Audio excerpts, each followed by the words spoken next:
Aquel mismo día, el primero de la semana, dos de los discípulos de Jesús iban caminando a una aldea llamada Emaús, distante de Jerusalén unos 70 estadios.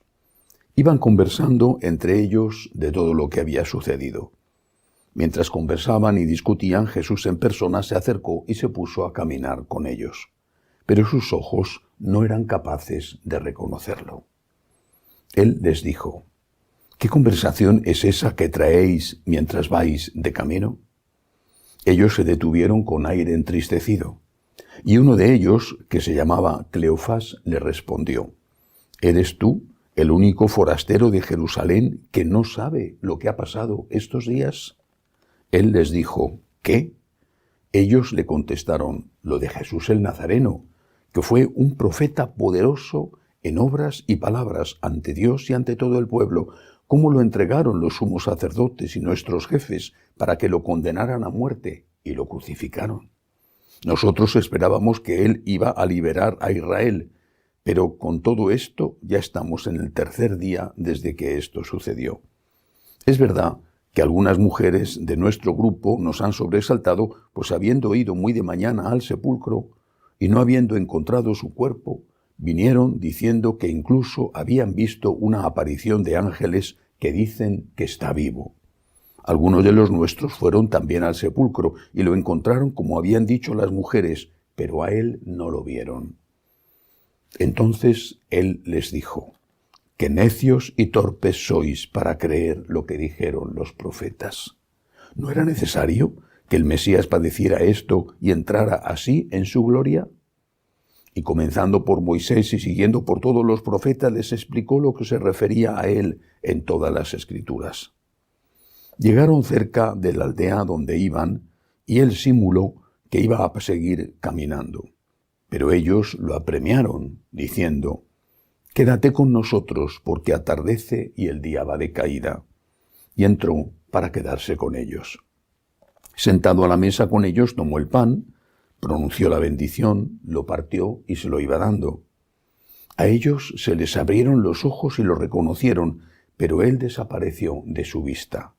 Y se dijeron el uno al otro: ¿no ardía nuestro corazón mientras nos hablaba por el camino y nos explicaba las Escrituras?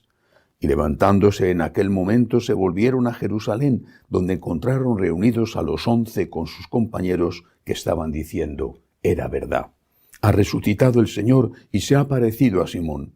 Y ellos contaron lo que les había pasado por el camino y cómo lo habían reconocido al partir el pan. Palabra del Señor. Gloria a ti, Señor Jesús. Estamos en la octava de Pascua. Cada día el Señor nos regala una resurrección que cuentan los evangelistas. Es el testimonio de que la resurrección existió, que fue un hecho histórico, que aquella gente cambió completamente de cobardes a valientes, a no despreciar la muerte, y eso no lo hace nadie para mentir, para engañar, para hacer negocio, porque el premio que recibieron fue la persecución y la tortura. Cristo resucitó. Pero cada resurrección tiene su matiz. Ayer meditábamos sobre la aparición, cada aparición quiero decir, sobre la aparición a María Magdalena. Hoy sobre la aparición a estos dos discípulos que iban camino de Emaús. Bueno, primero, dos. Y eso ya es una enseñanza, porque fue el propio Jesús el que dijo: donde dos o más están unidos en mi nombre, yo estoy en medio de ellos. Pero no estamos ante la aparición a unos creyentes, lo mismo que la aparición a Magdalena. Magdalena era una mujer que amaba a Jesús, pero que había perdido la fe, o que nunca había tenido la fe en su divinidad, no creía en la resurrección. No lo creía y por eso se puso a llorar cuando vio el sepulcro vacío. En este caso es igual. Estos dos no eran apóstoles, son dos discípulos, ni siquiera sabemos el nombre, pero no eran del grupo de los apóstoles. Estos dos eran seguidores de Jesús, del numeroso grupo de seguidores que tenía. Estos dos estaban huyendo porque ellos mismos se lo dicen a Jesús, porque creían que Jesús era un profeta. Y además lo veían desde una perspectiva política, el libertador de Israel. Pensaban quizá que iba a ocasionar, si no una revuelta violenta, sí al menos una revuelta que de alguna manera echara a los romanos de Israel. Creían en Jesús, pero como Mesías, como líder político, como profeta.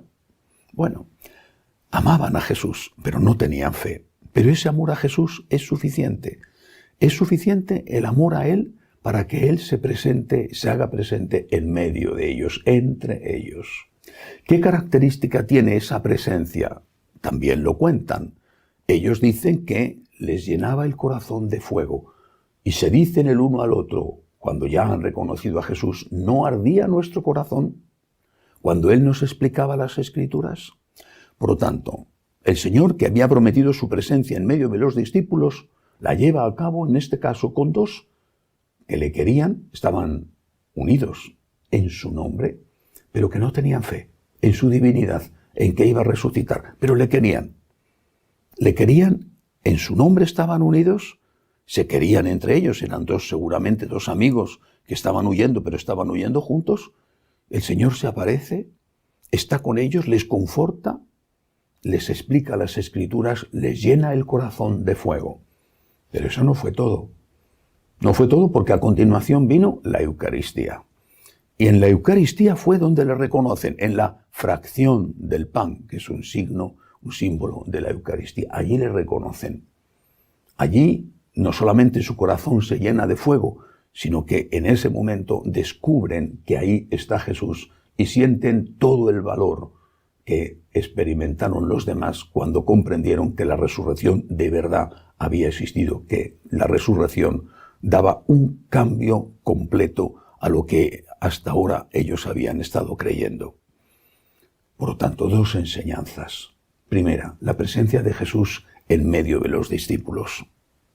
No se puede ser cristiano de una forma aislada. No se puede. El cristianismo es una religión fundada por Jesús de un modo comunitario. No puedes vivir tu fe tú solo. Esto es una tentación del demonio.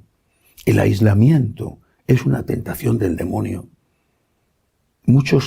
Muchísimos quisieran hacer una iglesia individual donde cada uno fuera su sumo sacerdote, su intérprete de las Escrituras, donde cada uno hiciera lo que le apetece en todos los sentidos.